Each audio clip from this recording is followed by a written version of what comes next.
The flow of refugees fleeing Syria continues tonight. Many of them are finding their paths blocked. The Hungarian border was closed to refugees tonight, leaving many with no obvious next move, as many European countries are starting border checks or moving to close their borders entirely.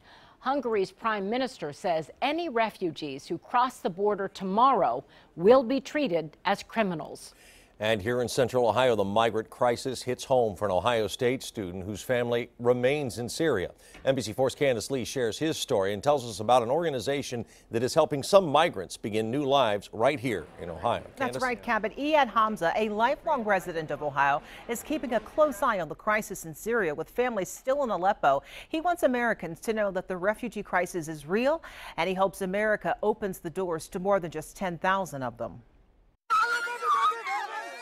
These images of refugees from Syria crossing into Europe are sometimes too much for Iyad Hamza to bear.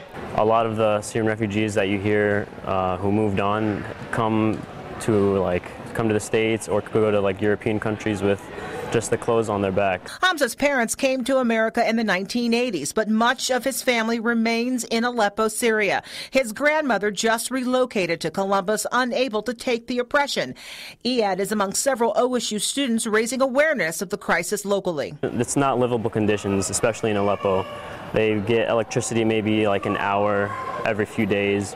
Water, when they do get it, they have to fill up their storage tanks. For refugees that make it to America, some may find help here at Us Together Incorporated. Started in 2003, they help immigrants start new lives. They work closely with the U.S. Office of Refugee Resettlement. We received the first Syrian individual 2 days ago, but we have some cases they arrived to Toledo. Our branch in Toledo. Bashar Salem is the resettlement coordinator for the Columbus office, helping refugees get documentation, shelter, and other items necessary to start their new lives here in America.